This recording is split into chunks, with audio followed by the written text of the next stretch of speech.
Madre mía, chavales, tenemos salseo gordo. Demet Özdemir ha soltado la bomba, y vaya bomba.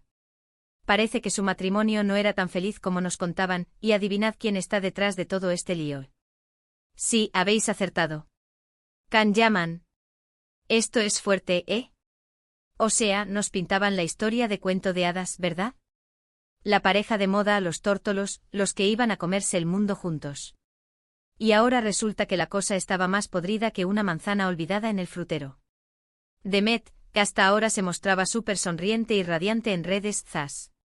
Confiesa que la felicidad brillaba por su ausencia. Y lo más jugoso es como señala directamente a Can Yaman. A ver, que no lo dice con estas palabras, pero el mensaje es clarísimo.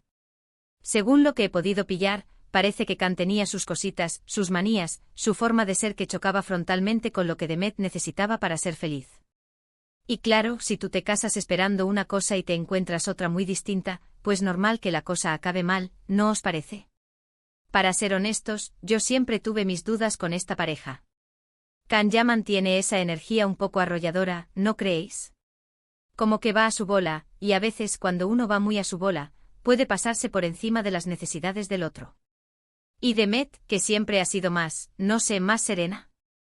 Más centrada en otro tipo de cosas. Chocaron, vamos. La chispa que veíamos en las fotos y en los eventos igual era solo eso, una chispa para las cámaras, pero el fuego de verdad, el de la convivencia, el de la felicidad real, parece que nunca llegó a prender del todo. Muchos dirán ahora, ay, es que los famosos son así, todo es mentira. Pero yo creo que hay algo más aquí. Demet, que es una tía lista, no soltaría algo así a la ligera. Tiene que haber un hartazgo, una necesidad de sacar todo lo que lleva dentro. Y no es solo culpar a Can, ojo que tampoco estoy diciendo que él sea el malo de la película al 100%.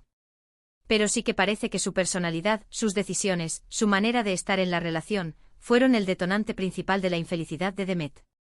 A ver, ¿qué pensáis vosotros? ¿Creéis que Can Yaman es realmente el culpable de que Demet no fuera feliz?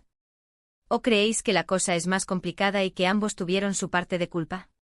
Dejadme vuestra opinión aquí abajo que quiero saber qué pensáis de todo este salseo.